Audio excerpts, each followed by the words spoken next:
इस चैप्टर में भी आपको मिट्टी के बारे में ही बस पढ़ना है। ठीक है, ये प्राकृतिक संसाधन मतलब प्राकृतिक संसाधन है। ठीक है, इसमें प्राकृतिक नेचर से जुड़ा चीज़ है। तो पहला बात तो नेचर से क्या चीज़ जुड़ा होता है, तो सबसे पहला जहाँ पे आप खड़े होते हैं वो मिट्टी। ठीक है, तो अब नेचर से जुड़ा होता है मिट्टी, तो आज हम पढ़ेंगे मिट्टी को, मतलब मिट्टी के बारे में।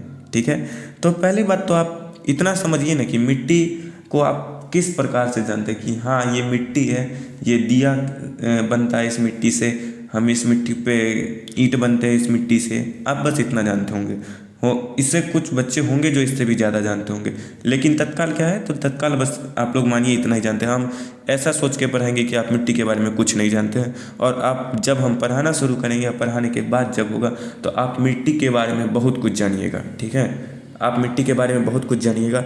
बहुत कम टॉपिक होगा जो हमसे छूटा होगा, कम टॉपिक छूटा होगा वो इस वीडियो में ना हो कि अगले वीडियो में आपको आ जाएगा। और जो टॉपिक हम छोड़ेंगे, आपको लग रहा है कि सर ये टॉपिक छोड़ रहे हैं, तो वो टॉपिक हम इसलिए छोड़ रहे हैं कि वो आपके लिए ज़रूरी नहीं है।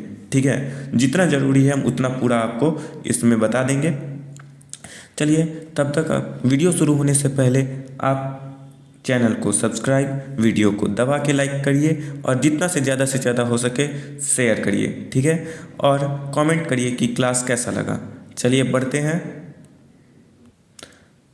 तो क्लास शुरू करने से पहले एक तगड़ा सा मोटिवेशन हो जाए कि आप लोग हाँ मोटिवेटेड रहिएगा कि आज क्लास करने में पूरा मज़ा आने वाला है हमको। आज हम जो भी होगा पूरा बढ़िया से पूरा कंसंट्रेट होकर आज क्लास कर लेंगे, और हम ये पूरा का पूरा मिट्टी के बारे में आज समझ जाएंगे, मिट्टी का मिट्टी उड़ा देंगे।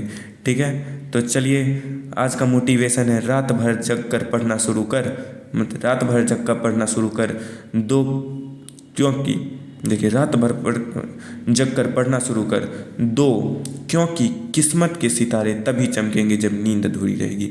इसका मतलब क्या है कि रात भर आप जग जग के पढ़ना, क्या रात भर मतलब पूरा रात नहीं, आप देर रात तक जगिए और पढ़िए, पूरा देर रात तक कॉन्सेंट्रेट होके पढ़िए, जितना पढ़ाए हुए हैं उस सबको रिवीजन करिए, याद करिए।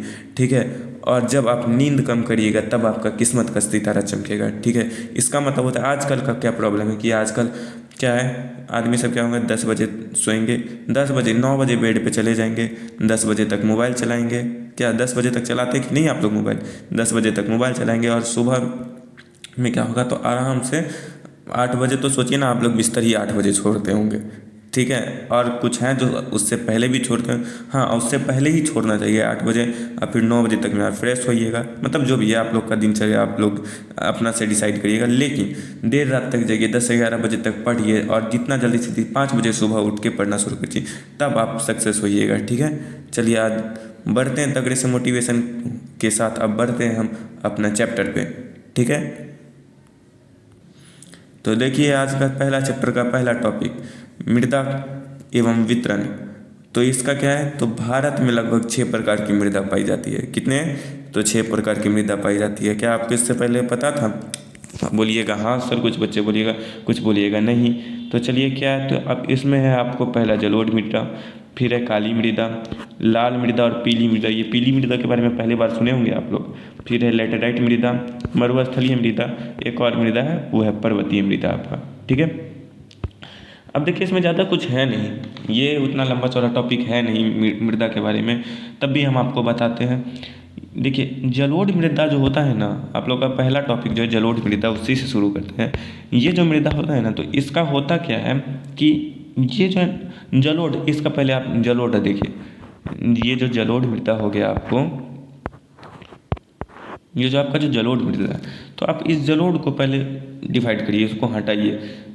देखिए जलोढ़ को जब हम हटा रहे हैं तो क्या बचा, तो जल बचा एक हमारा, क्या, तो जल।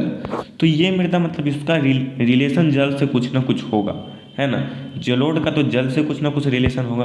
तो देखिए अब इस मृदा का उतना कुछ है नहीं। ये मृदा आप सोचिएगा अब ये मृदा जल से रिलेटेड है, ये कैसे रिलेटेड है? देखिए इस मृदा को जो है ना, मतलब पानी लेके आता है, पानी बहा के लाता है। ठीक है, तो अब इसमें ये आपको मृदा नदी के किनारे घाटी और पे मिलेगा। ठीक है, देखिए इस मृदा का जो रंग होता है ना, वो रंग इसका हल्का धुंधुला रंग रहता है। ठीक है ना, लालिमा रहेगा इसमें, और हल्का धुंधुला भूरे रंग का ये होगा आपको। ठीक है ना, यह मिट्टी जो है ना नदी के द्वारा लाया जाता है, और इस मिट्टी में देखिए, अब आप बोलिएगा क्या स्पेशल है इस मिट्टी में जो इस नदी के द्वारा लाया जाता है, नदी लाता है इसको तो इसमें कुछ स्पेशल होगा ना।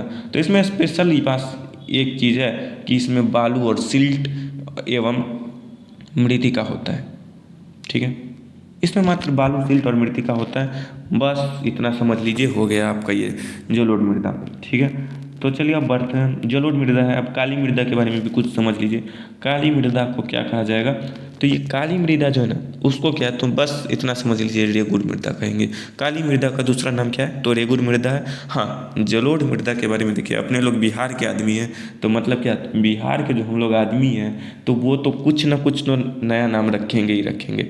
ठीक है ना, जैसे आपका नाम है, देखिए आप लोग इसको बुरा मत मानिएगा, हम बोल रहे हैं जैसे आप चश्मा पहनते हैं, ठीक है ना, या आप नहीं मानिए कोई चश्मा पहना हुआ है, तो अब बिहार के लोग क्या रहेंगे, तो उस चश्मे वाले आदमी को, उसका मानिए नाम रोहन ही क्यों ना है, वो उस चश्मे वाले आदमी को वो नहीं बोलेंगे कि हाँ रोहन इधर आओ, वो बोलेंगे क्या, तो चश्मिश इधर आओ। ठीक है ना, उसका चश्मा से उसको पहचानेंगे। ठीक है ना, तो उसी तरह से उसका वो नया नाम हो गया चश्मिश, और धीरे धीरे पूरे स्कूल में उसको चश्मिश बोला जाएगा। ठीक है ना, लेकिन उसका नाम रोहन ऐसा करना नहीं चाहिए, वो मजाक मस्ती में करते हैं ये अलग बात है, लेकिन करना नहीं चाहिए, बुरा लग सकता है उसको।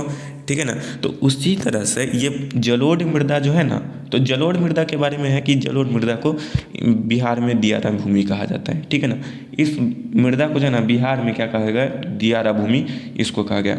तो चलिए आगे काली मृदा, तो इसका भी उद्घाटन इसके नए नाम से करेंगे। तो काली मृदा को क्या कहेंगे, तो रेगुर मृदा इसको कहेंगे। ठीक है, तो काली मृदा में जो फसल होता है ना, ये आप एक इम्पॉर्टेंट है, ये फसल और भी फसल होते हैं, ये इंपॉर्टेंट बता रहे। देखिए काली मृदा का नाम काली, ये काला हुआ। ठीक है, इस पे फसल भी क्या काला उगेगा, नहीं, काला फसल नहीं उगेगा, लेकिन इस पे कोई न कोई फसल उगेगा ना, तो इस पे क्या उगता है, तो कपास। ठीक है, कपास उगेगा। तो अब कपास जो मानिए उगेगा, तो आप डायरेक्ट कपास बोलिएगा तो थोड़ा अच्छा नहीं ना लगेगा कि हाँ तो काली मृदा का कोई आंसर ये नहीं रहा है, तो इसका होगा क्या, तो इस पे जो खेती किया जाता है ना कपास का, समझ रहे हैं, तो इस पे जो खेती किया जाएगा कपास का, तो उसको क्या कहेंगे, तो काली कपास कहेंगे। बस काली मृदा के बारे में इतना ही है, और कुछ है तो वो आगे बताएंगे हम आपको। लाल और पीली मृदा, इसका नाम तो आप पहली बार ही सुने होंगे, लाल और पीली मृदा का, तभी बता रहे हैं इसमें क्या होगा।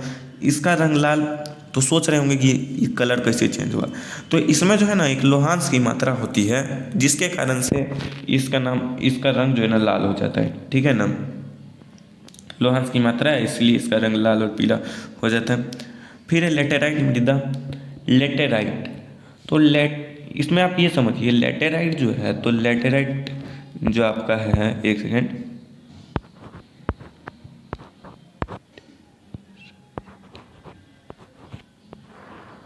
ये जो लेटेराइट मृदा है, ठीक है ना, ये अपना जो लेटेराइट मृदा है, तो आप इसको भी डिवाइड करिए, जैसे हम हर बार की तरह डिवाइड करते हैं, डिवाइड करिए इसको। तो देखिए ये लेटर है, ये लेटर जो है इसका स्पेलिंग LATER,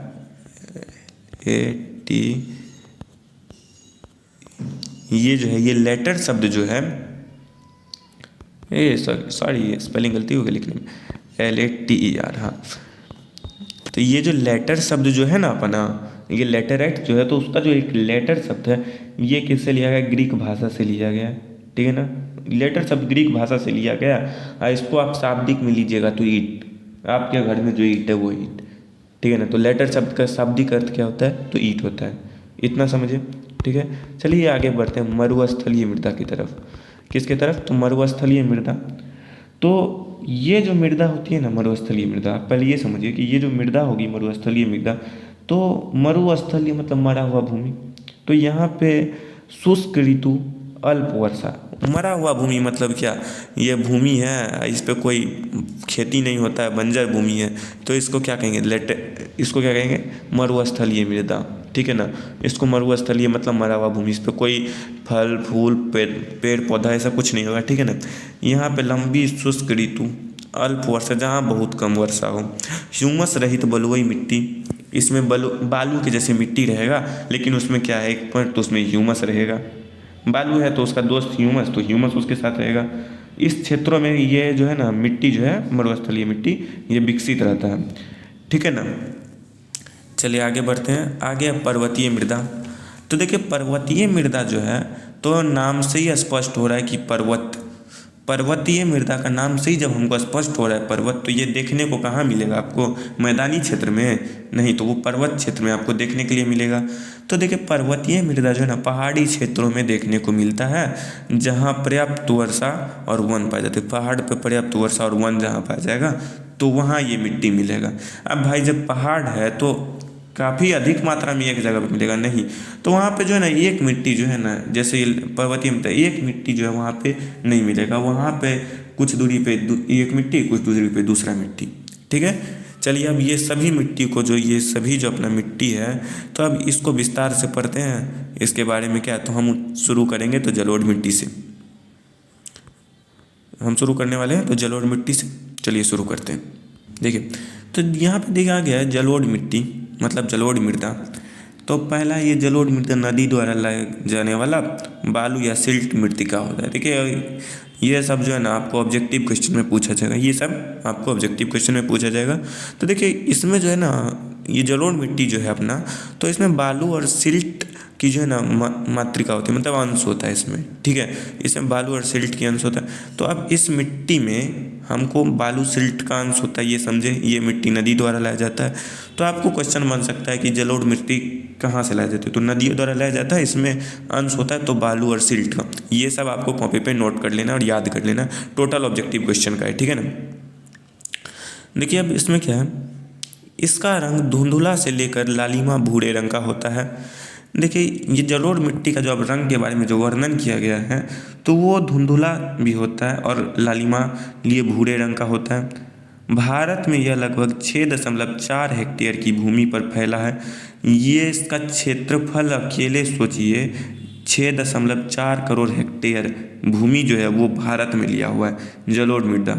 ठीक है ना, जलोढ़ मिट्टी 6.4 हेक्टेयर भूमि भारत में लिया हुआ है। चलिए इससे कोई हमको प्रॉब्लम भी नहीं है। जलोढ़ मिट्टी कहाँ कहाँ पाया जाएगा, तो देखिए ये राजस्थान, गुजरात के पूर्व तटीय मैदान। ठीक है, देखिए ये राजस्थान में गुजरात के पूर्व तटीय मैदान में स्थित महानदी, राजस्थान में भी जो स्थित है और गुजरात के पूर्व तटीय, पूर्व में जो तट है उस पे जो स्थित महानदी गोदावरी। अब महानदी का नाम सुनिए, तो महानदी का क्या नाम है, तो गोदावरी। ठीक है, नाम तो सुना ही होगा। फिर है कृष्णा और कावेरी नदी के तट पर बसे राज्यों में मिलती है। अब ना ये जो मिट्टी है तो गोदावरी नदी, कृष्णा नदी और कावेरी नदी के तट पर बसे राज्य में मिलती है। ठीक है ना, ये कौन, तो जलोढ़ मिट्टी। जब जलोढ़ मिट्टी है तो कोई नदी के तट पे ही ना मिलेगा, तो उस तट पर स्थित राज्य पे ये मिट्टी मिलता है। ठीक है, तो चलिए आगे क्या है इस मिट्टी के बारे में। इस मिट्टी में मुख्यतः, तो इस मिट्टी में मुख्यतः गन्ना, चावल, गेहूँ, मक्का और दलहन जैसे फसलों का उत्पादन होता है। इस मिट्टी में देखिए कुछ तो उत्पादन होगा कि मिट्टी है कि बस घर बना लिए हो गया, नहीं, तो हर जगह उपजाऊ मिट्टी होता है। तो जलोढ़ मिट्टी भी उपजाऊ मिट्टी है। ठीक है ना, तो इसमें भी कुछ ना कुछ उत्पाद होगा, तो वो क्या है, तो गन्ना, चावल, गेहूँ, मक्का, दलहन जैसी फसलों का इस पर उत्पादन होता है। ठीक है, आप लोग को ये याद कर लेना है और बस कॉपी पे नोट कर लेना है। ठीक है, और बिहार में बालू प्रधान जलोढ़ को दियारा भूमि भी कहा जाता है। बिहार जो है ना उस पर क्या कहें, इसमें नया नया नाम रखने का अंदर से अंदर स्फुरना आता है। ठीक है ना, मतलब इच्छा करते रहता है, इसीलिए बिहार में जलोढ़ मिट्टी को दियारा भूमि भी कहते हैं। ठीक है, चलिए अब जलोढ़ मिट्टी का फोटो कैसा होता है वो हम आपको दिखाते हैं कि जलोढ़ मिट्टी होता कैसा आखिरकार। ठीक है, तो देखिए जलोढ़ मिट्टी का फोटो अब आपके सामने है। ये देखिए ये हुआ अपना जलोढ़ मिट्टी, ये जलोढ़ मृदा। ठीक ना, जल है, जल ही जल है। ठीक है, अब यहाँ पे जो मिट्टा नहीं मिट्टी, ये जो है ये जलोढ़ मिट्टी है। ठीक है ना, ये सब मिट्टी जो है, ये जो मिट्टी है आपको जो ये मिट्टी दिख रहा है, ये सब जलोढ़ मिट्टी, और ये रहा अपना जल। ठीक है, जल नीला कलर का होता है, तो नीला डालते हैं, तभी ये नीला नहीं है पूरा, हाँ नीला तो है, तो जलोढ़ मिट्टी ये हो गया। ठीक है, तो अब जलोढ़ मिट्टी के बारे में हम देख लिए हैं। आगे कौन सा मिट्टी है, तो काली मिट्टी है, काली मिट्टी है। तो चलिए काली मिट्टी के बारे में भी अब हम लोग पढ़ेंगे, उसको तो छोड़ नहीं सकते हैं। चलिए तो चलिए देखते हैं काली मृदा के बारे में। तो देखिए काली मृदा जो है ना उसका दूसरा नाम भी है एक, वो कौन है, तो रेगुर मृदा है। ठीक है ना, काली मृदा का दूसरा नाम रेगुर मृदा। इसमें जो है एल्युमिनियम और लौह यौगिक अधिक होते हैं, जिसके कारण इसका रंग काला होता है। काला होने का पीछे का राज क्या है? तो एल्युमिनियम और लौह यौगिक है इसके काले होने के पीछे का राज। ये ना रहे तो ये काला ना हो, ठीक है ना। तो चलिए आगे बढ़ते हैं। इस मिट्टी में कपास की खेती अधिक होती है। इसका है कि इसमें कपास की खेती अच्छा से होता है, अधिक मात्रा में होता है, जिसके कारण इसे काली कपास कहते हैं। देखिए कपास का जो खेती है तो वो काली मृदा में हो रहा है, ठीक है ना। तो अब इसमें आप ये देखिए, तो जब मिट्टी काला कपास है एक, तो अब उस दोनों को क्या किया, यह हम लोग क्या किए, तो उस लोग को ज्वाइंट कर दिए उन दोनों को, वो क्या बन गया, तो काली कपास बन गया। बस ये एक ही में है और सब फसल में नहीं है, बस ये एक में ही है। इसमें जैसे कि गन्ना प्याज गेहूँ भी होता है, तो काला गन्ना काला प्याज ऐसे नहीं बोलते हैं, बस कपास को बोलते हैं काली कपास, ठीक है ना। चलिए आगे बढ़ते हैं। यह मिट्टी जो है भारत में 6.4 हेक्टेयर भूमि पर फैला हुआ है। ये जो काला कपास जो है, सॉरी काला मिट्टी जो है, ये काली मिट्टी जो है, ये भारत में 6.4 हेक्टेयर भूमि पे फैला हुआ है, ठीक है ना। देखिए अब काली मिट्टी मुख्य रूप से दक्कन के लावा प्रदेश, देखिए ये मिलता कहाँ कहाँ है वो बता रहे हैं। दक्कन के लावा प्रदेश मुख्य रूप से मिलेगा तो लोकल में भी, लेकिन जो मुख्य रूप से जहाँ अधिक मात्रा में पाया जाता है वो बता रहे हैं। दक्कन के लावा प्रदेश महाराष्ट्र, गुजरात, कर्नाटक, आंध्र प्रदेश और तमिलनाडु राज्य में विस्तृत रूप से मिलता है। ये काली मिट्टी जो है ना, दक्कन का लावा प्रदेश महाराष्ट्र, गुजरात, कर्नाटक, आंध्र प्रदेश, तमिलनाडु जैसे राज्यों में विस्तृत रूप से मिलता है, ठीक है। यह मिट्टी में नमी धारण करने की क्षमता अधिक होती है। ये जो काली मिट्टी है ना, तो इसमें है क्या कि नमी धारण करने की क्षमता जो है बहुत अधिक होती है। काली मिट्टी में नमी बहुत अधिक धारण होता है, नमी धारण करने की क्षमता अधिक होती है, ठीक है। ये आपको याद करना है, ठीक है। देखिए इसमें इस मिट्टी में जो है मुख्य रूप से गन्ना, प्याज, गेहूँ और फलों की खेती अनुकूल मानी जाती है। ये जो मिट्टी है ना काली मिट्टी, तो इसमें जो है गन्ना, प्याज, गेहूँ और फलों की खेती अनुकूल मानी जाती है, मतलब इसके लिए ये गन्ना, प्याज, गेहूँ फिट है, ठीक है। तो चलिए अब देखिए, आप लोग को तो मन में उत्सुकता हो रहा होगा कि काली मिट्टी दिखता कैसा है, काली मिट्टी दिखता कैसा है, तो हम दिखाते हैं ना काली मिट्टी दिखता कैसा है। तो जैसा कि आप सोच रहे थे कि काली मिट्टी दिखता कैसा है, तो काली मिट्टी दिखता ऐसा है। देखिए काली मिट्टी कैसा दिखता है, एक सेकेंड। तो जैसा आप लोग सोच रहे हैं काली मिट्टी दिखता कैसा है, तो काली मिट्टी के दरार जैसा दिखता है, ठीक है ना। मतलब काली मिट्टी में नमी जो धारण करने की क्षमता अधिक पाई जाती है ना, तो जिसके कारण से इस पे दरारें पड़ जाती हैं, दो मिट्टी के बीच में दरार पैदा हो गई, ठीक है ना। तो उसी तरह से ये दरार पैदा हो गया है, तो जिसके कारण से ये काली मिट्टी भी है, ठीक है ना। जिसके कारण से नहीं, ये काली मिट्टी ही है, ठीक है ना। तो काली मिट्टी ये देखिए एक दरार वाला है, और ये आप नज़दीक से देख सकते हैं कि काली मिट्टी कैसा है, ठीक है ना। ये हुआ काली मिट्टी आपका। चलिए आगे बढ़ते हैं। काली मिट्टी के बाद लाल और पीली मिट्टी को भी एक बार देख लेते हैं। तो देखिए यहाँ पे लाल और पीली मृदा जो होती है, तो ये मृदा के बारे में बताया गया। तो देखिए इसका रंग पहले लाल क्यों होता है जान लेते हैं। इसमें लोहांश की मात्रा होती है, इसलिए इसका रंग लाल होता है, बस बात खत्म।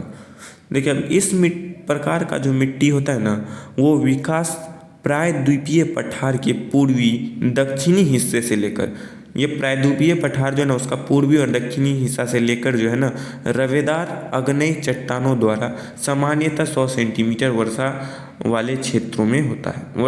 100 सेंटीमीटर से कम वर्षा वाले क्षेत्रों में होता है ये हमारा लाल और पीला मृदा, ठीक है। देखिए अब इस मृदा में लोहांश का मात्रा अधिक होने के कारण, ये जो लाल मिट्टी और पीली मिट्टी है ना, इसमें लोहांश की मात्रा अधिक होने के कारण इसका रंग लाल हो जाता है। इस प्रकार का इसका विस्तार भारत में 7.2 हेक्टेयर भूमि में पाया जाता है। ये वो दोनों को क्रॉस कर गया, दोनों का लिमिट क्रॉस किया भाई, जलोढ़ और काली को पीछे छोड़ दिया, ये लाल मिट्टी, ठीक है ना। ये भारत में क्या है, तो 7.2 हेक्टेयर भूमि लिया हुआ है लाल और पीली मिट्टी, ठीक है ना। उसके बाद लाल और पीली मिट्टी जो है, ये मुख्य रूप से तमिलनाडु, कर्नाटक, आंध्र प्रदेश, गोवा, उड़ीसा, दक्षिण पूर्व महाराष्ट्र, छोटा नागपुर का पठार और मेघालय पठार क्षेत्रों में विस्तृत रूप से मिलता है। अब जो है इसका होलसेल जो होता है, मतलब ये जो बिकता जो है ना, सॉरी बिकता नहीं मतलब मिलता, ये जो मिलेगा ना तो आपको इन सब जगहों पे ये लाल मिट्टी और पीला मिट्टी मिल जाएगा। देखिए अब जलोढ़ मिट्टी और काली मिट्टी के मुकाबले ये कम उपजाऊ होता है। क्या फ़ायदा इतना जगह लेने का इसको? जब भारत में 7.2 हेक्टेयर का ये जगह ले लिया तो ज़्यादा उपज होता तो अच्छा होता ना। तो इसमें ज़्यादा उपज ना हो, ये काली और लाल जलोढ़ मिट्टी से कम उपजाऊ होता है ये मिट्टी। हो गया इसका काम ख़त्म, ठीक है ना। चलिए तो कोई बात नहीं, तो आगे बढ़ते हैं। क्या है, इस मिट्टी में उर्वरक और सिंचाई की व्यवस्था कर चावल, ज्वार, मक्का और मूंगफली, तंबाकू फलों का उत्पादन किया जा सकता है। इस मिट्टी में जो ना सिंचाई का आप जब व्यवस्था कर दीजिएगा तो इसमें चावल, ज्वार, बाजरा, मक्का, मूंगफली, तंबाकू जैसे फलों का उत्पादन आप कर लीजिएगा, ठीक है ना। ये किस में करिएगा? तो लाल और पीली मिट्टी में करिएगा। तो आप सोच रहे होंगे कि भाई लाल मिट्टी दिखता कैसा है, पीली मिट्टी दिखता कैसा है? तो ऐसा दिखता है, चलिए देखते हैं कैसा दिखता है। तो जैसा कि आप देख पा रहे हैं कि ये मिट्टी देखिए, ये पीली मिट्टी है, लाल मिट्टी, ये सब मिट्टी ऐसा दिखेगा आपको, लाल पीला करके ये सब मिट्टी दिखेगा, ठीक है ना। इसीलिए इसका लाल नाम रखा गया। इसमें लोहांश की मात्रा जो है काफ़ी अधिक होती है, इस मिट्टी में जो है लोहांश की मात्रा काफ़ी अधिक होती है, जिसके कारण इसका रंग लाल दिखता है, ठीक है। चलिए आप लोग फोटो देख लिए, चलिए अब बढ़ते हैं लेटेराइट मृदा किसे कहते हैं देखने के लिए। तो देखिए लेटेराइट मृदा, ठीक है ना। तो ये शब्द जो है ना, लेटेराइट जो शब्द है ना, ग्रीक भाषा से लेटर शब्द से हुई है इसकी उत्पत्ति, ठीक है ना। इसका अर्थ ईंट होता है, इसका अर्थ ईंट होता है। ये ऑब्जेक्टिव में आएगा आपको कि लेटर का शब्द जो है ना, लेटेराइट मृदा जो है ना किस भाषा से लिया गया, तो इसका जो है ना, तो ये ग्रीक भाषा से लिया गया। इसका विस्तार जो है ना 1.3 करोड़ हेक्टेयर भूभाग पर हुआ है इंडिया के, ठीक है। ये जो है ना लेटेराइट मृदा जो है, ये ऋतु भारी वर्षा से ऊंचे सपाट अपर्दित सतहों पर यह मृदा पाई जाती है। जहाँ पे ऋतु भारी वर्षा और ऊंचे सपाट जो जगह है वहाँ पे यह मृदा पाई जाती है। यह मिट्टी तीव्र निस्खलन का परिणाम है। इसमें ह्यूमस की मात्रा नगण्य होती है। ये मिट्टी जो है तीव्र निस्खलन का परिणाम है, जिसके कारण इसमें ह्यूमस की मात्रा नगण्य का मतलब क्या हुआ? तो नगण्य का मतलब हुआ कम होती है। अब ये मिट्टी देखिए ना, एक होता क्या कि ये मिट्टी जो है कठोर होता है, ठीक है ना, थोड़ा कठोर होगा ये मिट्टी। तो अब कठोर होने का रीज़न क्या है? तो अपक्षय के कारण इस मिट्टी का रंग कठोर हो जाता है। एल्युमिनियम और लोहे के ऑक्साइड के कारण इसका रंग लाल हो जाता है। इसका ये भी लाल है, ठीक है ना, इसका भी रंग लाल होगा, लेकिन इसमें है क्या, इसमें एल्युमिनियम और लोहे का अंश रहेगा, इसमें लोहांश का नहीं, इसमें एल्युमिनियम का भी रहेगा, ठीक है ना। तो आप सोच रहे होंगे ये दिखता कैसे? तो ये कुछ इस प्रकार का दिखता है, देखते हैं कैसा दिखता है। तो देखिए ये जो हमारा है लेटेराइट मृदा है वो ऐसे दिखेगा आपको, ठीक है ना। देखिए लाल रंग का है यहाँ से यहाँ तक, ये सब लाल मिट्टी है, ठीक है ना। तो ये लेटेराइट हम लोग को इस प्रकार का दिख रहा है। तो चलिए अब बढ़ते हैं, मरुस्थलीय मृदा किसे कहते हैं। देखिए मरुस्थलीय मृदा में है क्या, ये मृदा जो है ना शुष्क ऋतु, अल्प वर्षा, ह्यूमस रहित बलुई मिट्टी वाले क्षेत्रों में विकसित होता है। ये मरुस्थलीय मृदा, ठीक है ना। इस मिट्टी में संतरों की विकास काफ़ी कम पाई जाती है। ये जो मरुस्थलीय मृदा है ना हमारा, तो उसमें जो है ना संतरों की जो है ना विकास काफ़ी कम पाया जाता है, ठीक है। देखिए इसमें जो है ना रासायनिक अपक्षय सीमित होता है। ये मिट्टी जो है इसमें रासायनिक अपक्षय सीमित होता है, ठीक ना। इस मृदा का रंग लाल और भूरा होता है। ये जो अपना मरुस्थलीय मृदा है ना, तो इसका जो है ना रंग लाल और भूरा कलर का होता है, लाल और भूरा कलर का, ठीक है ना। देखिए अब इस प्रकार का मिट्टी जो है पश्चिम राजस्थान, सौराष्ट्र, कच्छ, पश्चिमी हरियाणा और दक्षिणी पंजाब में आपको देखने को मिल जाएगा, ये मरुस्थलीय मृदा, ठीक है ना। तो ये मरुस्थलीय मतलब क्या कि मरुस्थलीय मरा हुआ भूमि, बंजर भूमि, रेगिस्तान, ठीक ना। ये अब इसमें जो है ना वनस्पति और उर्वरक खनिज का अभाव पाया जाता है। इसमें जो है ना मरुस्थलीय में जो है ना मरुस्थलीय जो मिट्टी है इसमें वनस्पति और उर्वरक खनिज का अभाव पाया जाता है। देखते हैं ये कैसा है देखने में। अब ये क्लास ज़्यादा लंबा हो रहा है, इसीलिए इसको उतना लंबा ना जाना देते हुए इसको अब हम सबको जल्दी जल्दी समझा रहे हैं आपको, ठीक है। हाँ, एक और चीज़ इसमें जो है ना, ये तो छूट ही गया था। इसमें इसमें सिंचाई की व्यवस्था कर कपास गेहूं का भी उत्पादन किया जा सकता है, चावल का भी किया जा सकता है इसमें। ठीक है, चलिए अब देखते हैं ये दिखता कैसा है।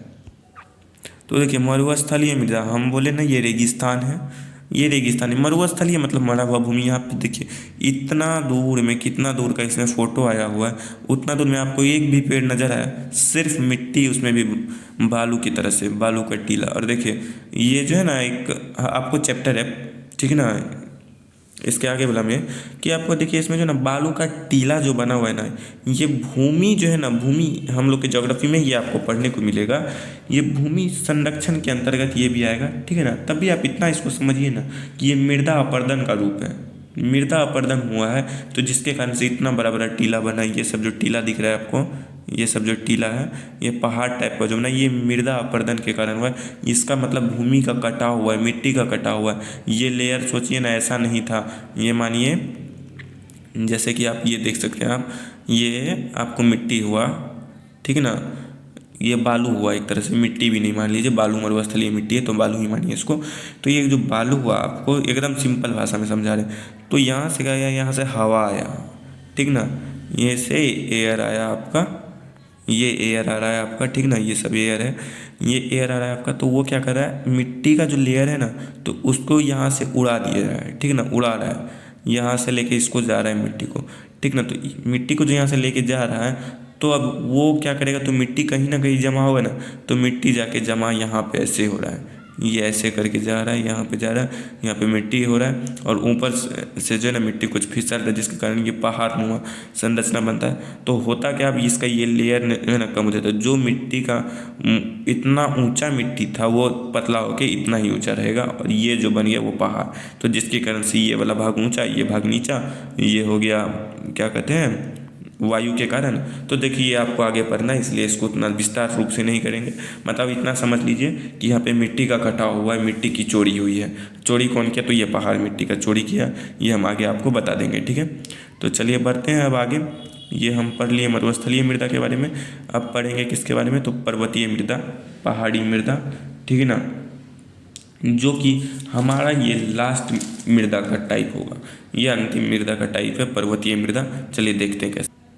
देखिए ये जो पर्वतीय मृदा है ना अपना, तो ये जो है ना पर्वत, नाम ही है पर्वतीय, मतलब पर्वत, ये पर्वत पे आपको देखने को मिलेगा, ठीक है। यहाँ पर्याप्त वर्षा भी पाया जाएगा, और आपको वन भी, मतलब दोनों चीज़ आपको पूरा बढ़िया से मिल जाएगा।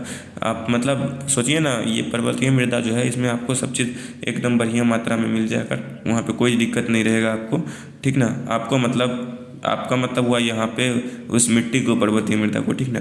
अब देखिए यह मिट्टी जो है नदी, घाट या जलोढ़ मृदा से ऊंचे भागों में मोटे कणों में अपरिपक्व, मतलब जो कच्चा मिट्टी होता है ना, उस टाइप का अपरिपक्व मृदा के रूप में मिल जाएगा आपको ये मिट्टी, ठीक है। चलिए आगे बढ़ते हैं। पर्वतीय भागों में प्रायः भू आकृति, वनस्पति, जलवायविक दशाओं में पर्याप्त जटिलता, विविधता के कारण यहाँ बड़े बड़े क्षेत्रों में नहीं मिलता। देखिए यहाँ पे जो है ना पर्वतीय मृदा में जो है ना, तो भू आकृति एक समान नहीं रहेगा, कोई ऊपर नीचे उबड़ खाबड़ रहेगा, ठीक है। वनस्पति और जलवायविक दशाओं, और जलवायविक दशा जो होता है ना, तो उसमें जो है ना जटिलता होने के कारण इसमें विविधता पाया जाता है, जिसके कारण से ये मिट्टी जो है बड़े बड़े क्षेत्र में नहीं मिलता है, ठीक है। और देखिए अब इसके आगे क्या है, हिमाच्छादित क्षेत्रों में इस मृदा का अपरदन होता है। हिमाच्छादित जो क्षेत्र है ना, उसमें इस मिट्टी का अपरदन होता है, और ये अम्लीय और ह्यूमस रहित हो जाता है। जब इसका अपरदन होने के बाद इस मिट्टी का, ये जो मिट्टी है, तो ये जो मिट्टी है तो इसका अपरदन हुआ, ठीक ना, तो जिसके कारण से ये ह्यूमस रहित मिट्टी हो गया, अम्लीय ह्यूमस रहित मिट्टी हो गया इस, ठीक ना। देखिए यहाँ ढलानों पर फलों और बागान, नदी, घाटी, चावल, आलू जैसे लगभग सभी क्षेत्रों में उत्पादन किया जाता है। इसमें ढलान जो है पर्वत का, तो वहाँ पे यहाँ फल का बागान होगा, नदी, घाटी, मतलब इन सब चीज़ का वहाँ पे लगभग उत्पादन किया जाता है, ठीक है। तो चलिए आगे बढ़ते हैं। आगे क्या है, मतलब इसका पिक्चर देखते हैं कि हाँ ये दिखता कैसा है। वो सॉरी, इसका मतलब पिक्चर डाउनलोड नहीं हुआ है, मैं आपको दिखा दूंगा, ठीक ना, बाद में। तो अब देखिए है क्या कि बाद में मैं दिखा दूंगा। चलिए अब देखिए कुछ इम्पॉर्टेंट चीज़, ठीक ना, इम्पॉर्टेंट बता रहे हैं, इम्पॉर्टेंट महत्वपूर्ण कुछ महत्वपूर्ण तथ्य के बारे में भी इसके बारे में जान लीजिए, जो आपको पूछेगा ही पूछेगा। इसमें से 100% 1 या 2 पूछ जाएगा। और समझ रहे 1 या 2 मार्क भी बोर्ड एग्जाम के लिए बहुत होता है। 1 या 2 मार्क से कोई पास, फेल, फर्स्ट, टॉपर इन सब लिस्ट से भी छटता है। तो इसमें 1 या 2 मार्क का पूछेगा इस इम्पॉर्टेंट में।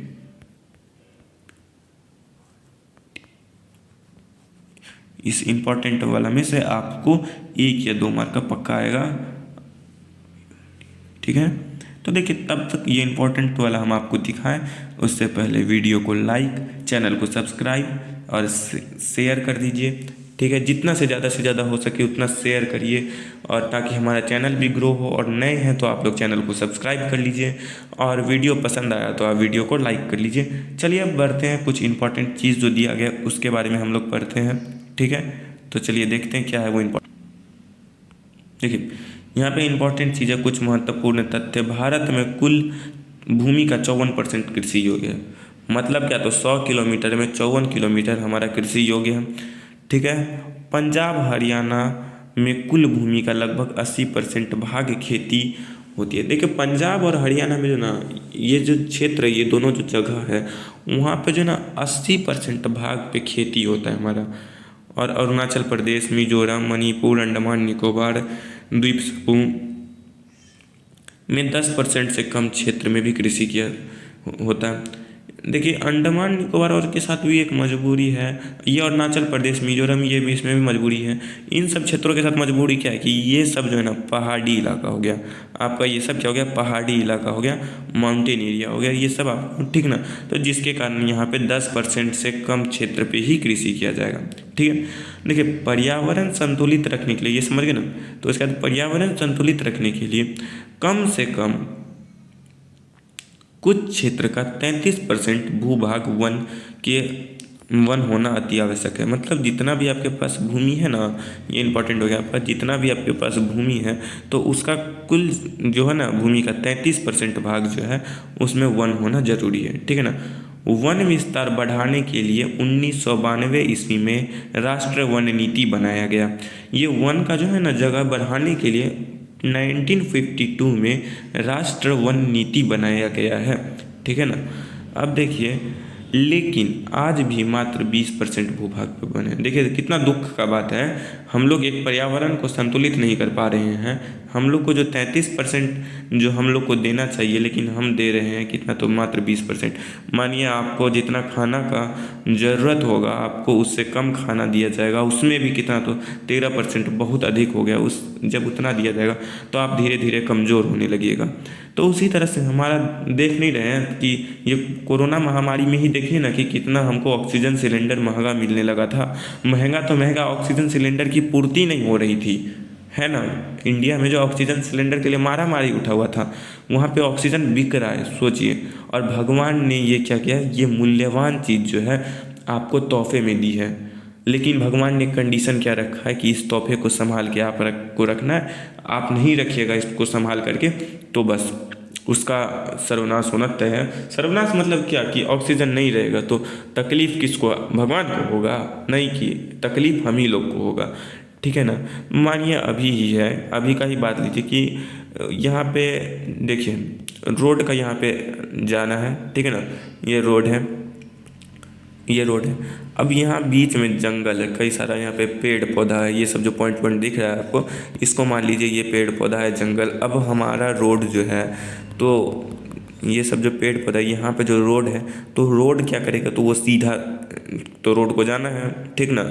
तो या तो क्या हो, या तो ये रोड यहाँ से पूरा जंगल को क्रॉस करे, ठीक है, तो यहाँ पे क्रॉस करे। या तो जब यहाँ से जब रोड हमारा सीधा आता है तो ये जो बीच में जो पेड़ पौधा मिल रहा है आपको, ये जो पेड़ पौधा है, तो आप इसको क्या करना पड़ेगा, इसको सबको काट दीजिए, तभी आपको ये रोड यहाँ पे जा पाएगा, ठीक ना। तो अब ये पेड़ पौधा को काट दीजिए, तब आपको यहाँ से रोड निकलेगा, ठीक है। तो लेकिन अब ये क्या करना है, तो अब तो निकलेगा तो पूरा NH, पूरा बढ़िया रोड निकले, जैसा रोड निकलना चाहिए, पेड़ पौधा कटेगा तो वैसा। तो अब क्या किया है सरकार, गवर्नमेंट जो है अपना इंडिया का जो गवर्नमेंट है, तो वो भी बहुत अच्छा काम किए हैं।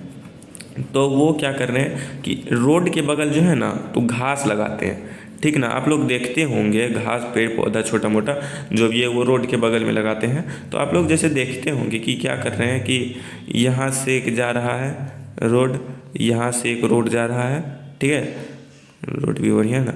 तो यहाँ से रोड जा रहा है, तो यहाँ पे बीच में एक क्रॉस करने के लिए होगा, ठीक ना। यहाँ से मतलब आप रोड क्रॉस करिएगा, ये जो बीच वाला भाग है तो यहाँ पे आपको घास पेड़ पौधा मतलब जो भी रहे तो वहाँ लगा दीजिएगा। साइड साइड में लाइट लगा दिया जाएगा आपको कि रोड पे गाड़ी रात को चलाने में कोई दिक्कत ना हो। और यहाँ से एक रोड जाएगा, एक यहाँ से रोड जाएगा, ठीक है ना। तो सरकार भी क्या करे, तो बीच में घास मतलब सरकार भी प्रकृति को जो है ना नियंत्रण करने का सोच रहा है, लेकिन सरकार के चाहने से नहीं ना होगा। जब तक आप नहीं चाहिएगा, ये जो देश के लोग हैं वो नहीं चाहेंगे, तो ये प्राकृतिक जो है संतुलन में नहीं आएगा, समझे। तो इसीलिए जितना ज़्यादा से ज़्यादा हो सके पेड़ लगाइए। एक देखिए अति पशुचारण भी है ना, तो वो भी जो है ना मतलब बहुत हो गया। अति पशुचारण भी जो है ना ये पेड़ पर्यावरण जो है ना हानि पहुंचाने के लिए बहुत हो गया है, ठीक ना। जैसे कि मानिए आप एक यहाँ पे रुकिए, मैदानी क्षेत्र मानिए ये है, ये जो अपना मैदानी क्षेत्र है, अब यहाँ पे क्या करिएगा, तो आप लोग यहाँ पे मानिए एक पेड़ है, आपको यहाँ पे क्या लेके आए अपना गाय को जो भी है चराने के लिए लेके आए। अब वो क्या करिए, आप यहाँ पे बैठ गए, सो गए, ध्यान नहीं दिए, गाय चरते चरते जंगल में घुस गई, और वहाँ पे जो छोटे मोटे पेड़ जो हैं वो जो बड़े होने वाले हैं, कुछ को तो वो खा जाएगी गाय, कुछ को अपने पैर के तले रौंद देगी, ठीक है। चलिए ये सब बातें बाद में होगी। तो मतलब सोचिए ना, अति पशुचारण भी ये भी आपको है इस ज्योग्राफी में, आपको वो भी पढ़ने को मिलेगा। तो वो भी जो है ना एक मतलब नुकसान ही हुआ भूमि का। तो इतना सोच लीजिए कि जब तक हम लोग नहीं चाहेंगे, जब हम लोग को क्या करना है, हम लोग नहीं चाहेंगे तब तक जो है ये नियंत्रण में नहीं आएगा पर्यावरण हमारा। तो अब हम लोग का क्या एम होना चाहिए, एक तो बोर्ड एग्ज़ाम में अच्छा नंबर लाना, वो दूसरा ये जो 20% हमारा दिया गया है तो उसको कन्वर्ट वापस कितना में 33% में करना। 33% से ज़्यादा हो जाए तो वो भी अच्छा है, ठीक है। तो चलिए आगे बढ़ते हैं, ये कुछ इंपॉर्टेंट हो गया, ठीक है ना, इंपॉर्टेंट चीज़। चलिए अब आगे बढ़ते हैं। देखिए मृदा अपरदन किसे कहते हैं, एक हम बोले थे ना कि मृदा अपरदन, तो एक इन शॉर्ट समझिए मिट्टी की चोरी, समझे, मिट्टी की चोरी। अब ऐसा नहीं कि मिट्टी कौन चोरा के ले जा रहा है, तो वो नहीं, मतलब इतना समझिए ना, मिट्टी की चोरी। देखिए इस वीडियो में आपको मिट्टी के बारे में टोटल चीज़ बता देंगे, ठीक ना। तो अब मिट्टी का चोर कौन है, उस चोर को भी हम बताएंगे अभी कौन है वो मिट्टी का चोर, ठीक है ना। तो देखिए ये जो है ना, तो आपको एक क्वेश्चन के रूप में दिया गया है, तो मृदा अपरदन कहते किसको है। तो देखिए इसका आंसर जो होगा, भूमि की ऊपरी सतह पानी या हवा के कारण एक जगह से दूसरी जगह चले जाए, जिसे मृदा अपरदन कहते हैं। देखिए हम बोले थे ना, वो जो मरुस्थलीय मिट्टी का जो हम बताए थे कि हवा कैसे करके, ये मरुस्थलीय मिट्टी है, इतना ऊपर लेयर है इसका, यहाँ से हवा आया और ये बहा के ले गया और यहाँ एक पहाड़ बना दिया, लेयर तो नीचे हो गया इसका, हो गया ना। तो उसी तरह से जो हम बताएं, तो इसी तरह से हुआ क्या, वहाँ पे हवा के कारण और जल के कारण, मानिए बाढ़ आता है, तो बाढ़ आएगा तो घास, और अब तो उतना नहीं पता है, तो मतलब बाढ़ आएगा तो इतना आप समझिए, मानिए मतलब मुझे पता है, आप लोग को उतना नहीं समझना है। तो बाढ़ आएगा, जो बाढ़ का पानी आएगा कितना प्रेशर में आएगा, प्रेशर में आएगा ना, तो उस प्रेशर को मिट्टी नहीं झेल पाएगा, ठीक ना। पेड़ पौधा रहेगा वो तो टूट जाता है बाढ़ में, तो कुछ पेड़ पौधा का जो जड़ होता है ना वो मिट्टी को पकड़ा रहता है। देखिए पेड़ पौधा लगाने से कितना फ़ायदा है, तो वो मिट्टी जो है ना बाढ़ में कट जाएगा। आप वहाँ पे मतलब उर्वरक छीटिए, तो आप क्या करेगा, बाढ़ इस खेत का पानी, सॉरी इस खेत का मिट्टी उस खेत में लेके चल जाएगा, आपका सब उर्वरक जो किया, खाद वाद जो भी डालें उसमें, वो आपको ना होके उसके खेत में चले जाएगा, आपका खेत बर्बाद, ठीक ना, बर्बादी हो गया समझिए, ठीक है ना। और बाढ़ आने से मिट्टी भी उपजाऊ नहीं रहेगा, ठीक है ना, थोड़ा रहेगा, मतलब मिट्टी उपजाऊ नहीं रहेगा, इतना समझिए, ठीक है ना। तो अब इसका आंसर देखिए क्या होगा, तो भूमि की सतह पानी या हवा के कारण एक जगह से दूसरी जगह चली जाती है, जिसे मृदा अपरदन कहते हैं, ठीक है। तो अब देखिए, चलिए पहले तो आप वीडियो को एकदम लाइक करिए और शेयर करिए, ठीक है, और नए हैं तो चैनल को सब्सक्राइब करिए, ठीक है। चलिए कर दिए, कमेंट में लिखिए कि आपको वीडियो कैसा लगा। चलिए अब बढ़ते हैं, कैसा मतलब कैसा है, मतलब ऐसा है कि ऐसा रेगिस्तान बहुत अधिक होता है, ऐसा रेगिस्तान में बहुत अधिक होता है, क्योंकि वहाँ मिट्टी हवा के साथ बहुत ज़्यादा दूर चले जाती है, ठीक है ना, बहुत ज़्यादा दूसरे जगह चले जाती है रेगिस्तान में, ठीक है। देखिए अब है क्या कि रेगिस्तान में हमें बताया ना कि पहाड़ का टीला बन जाएगा, तो मतलब मिट्टी हवा के साथ फ्लो किया, वो मिट्टी उड़ा के लेके चला गया, ठीक ना, आंधी जिसको बोलते हैं आप लोग। तो आंधी में थोड़ा मोड़ा ये तो कम जगह, तो आंधी वहाँ पे क्या दिखेगा, तो ट्विस्टर आएगा, ठीक ना, तो एक जगह से मिट्टी दूसरे जगह चले जाएगा। इस प्रकार से आपको मिट्टी का मतलब अपरदन होता है वहाँ पे, तो मिट्टी की चोरी उसी को कहते हैं, ठीक है। ऐसा जगह जहाँ पर पेड़ पौधा घास हो, वहाँ मिट्टी जहाँ मतलब पेड़ पौधा और घास हो, वहाँ मिट्टी भी पानी के साथ बहकर एक जगह से दूसरी जगह चले जाए, सॉरी ना हो, घास ना हो, तो एक जगह से दूसरी जगह चले जाती है, जो मृदा अपरदन का रूप है। देखिए पेड़ पौधा जो होता है ना, मानिए यहाँ पे जो है, जो आपका मानिए एक, रुकिए हम आपको छोटा सा एग्जांपल देते हैं। यहाँ पे मानिए आपका घर है, ठीक है ना, तो घर के आगे क्या पापा लोग बोलते होंगे, दादाजी नाना जी लोग आपके बोलते होंगे कि घास जो है, घास लगा, बोलते नहीं मतलब घास लगाते होंगे। तो क्या घास लगाना सही बात है? हाँ सही बात है। ऐसा इसीलिए कि मिट्टी का जो है ना, देखिए यहाँ से जो घास और का जो होता है, पेड़ पौधा का होता है, तो वो जड़ होता है। मानिए ये जो पेड़ हुआ आपका, तो उसका जो पेड़ जो हुआ आपका, मानिए ये पेड़ है, तो उसका जो यहाँ पे जड़ फैला रहता है ना, ये जो जड़ होता है ये पेड़ पौधा का, वो क्या करता है, तो इसमें जो है ना ये मिट्टी को पकड़ा हुआ रहता है, ये जो है ना मिट्टी को ऐसे पकड़ा हुआ रहता है, तो जिसके कारण मिट्टी का अपरदन नहीं होता है। तो वो फिर कौन इसको बचा के रखा है, तो उसके लिए गार्डिंग का काम कर रहा है ये पेड़। तो इसका मतलब क्या हुआ कि चोरी तो हो रहा है मिट्टी का, तो वो पानी चोरी कर रहा है, और सुरक्षा कर रहा है उसका, ये तिजोरी का काम कर रहा है पेड़ का जड़, ठीक ना, पेड़ का जड़, घास का जड़, वो तिजोरी का काम कर रहा है कि चोरी नहीं होने देंगे भाई हम, जब तक हमें तो चोरी नहीं होगा। तो अब पेड़ पौधा नहीं रहे तो चोरी तो होगा ही। तो उसी लिए जो कहा गया, इसी कारण से यहाँ पे पेड़ पौधा जो है लगाइए, जिसके कारण मृदा अपरदन नहीं होगा, ठीक है ना। तो देखिए अब है क्या कि ऐसा जगह जहाँ पर पेड़ पौधा या घास हो, वह मिट्टी भी, जहाँ पे पेड़ पौधा और घास हो, ठीक ना, एक सेकेंड, वहाँ मिट्टी भी पानी के साथ बहकर न हो दूसरी जगह चल जाती है। तो एक जगह से दूसरी जगह चली जाएगी जहाँ पेड़ पौधा और घास ना हो। और मृदा अपरदन के कारण बहुत सारी हानियाँ होती हैं। यहाँ पे हानि भी होगा, मिट्टी उपजाऊ मिट्टी बहकर चली जाती है, जिससे ज़मीन अनुपजाऊ हो जाती है। मतलब उपजाऊ मिट्टी एक जगह से दूसरी जगह चले जाएगी, जिसके कारण आपका खेत गया काम से, और जिसके कारण मिट्टी अनुपजाऊ होती है। चलिए आगे बढ़ते हैं, आगे देखते हैं क्या है। तो देखिए बच्चों, यहाँ पे मृदा अपरदन से जो है ना हानि जो होता है, तो वो देखिए क्या है। मृदा अपरदन से होने वाली हानियाँ निम्नलिखित है।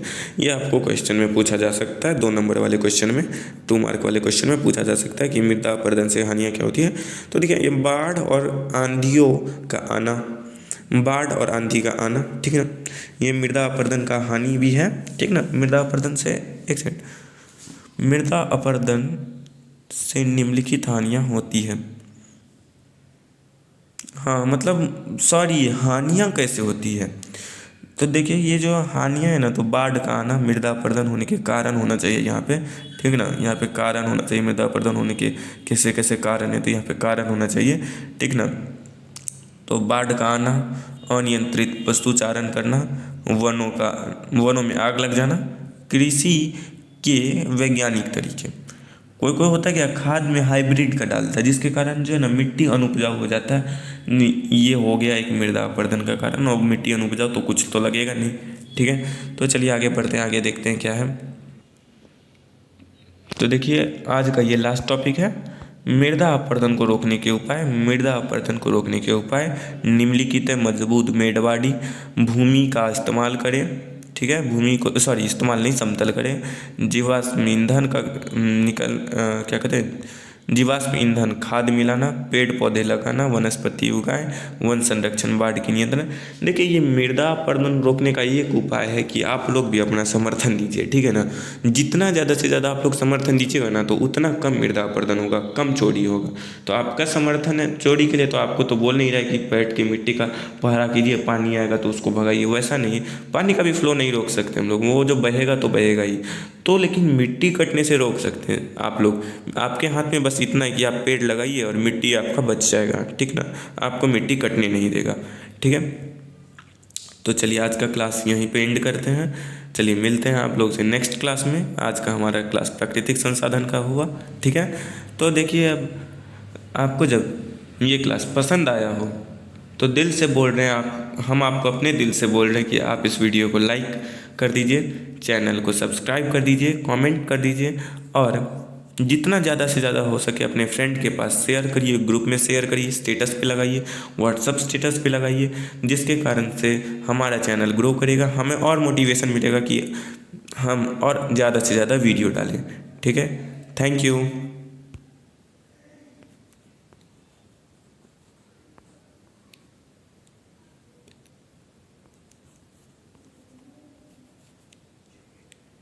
Thank you friends.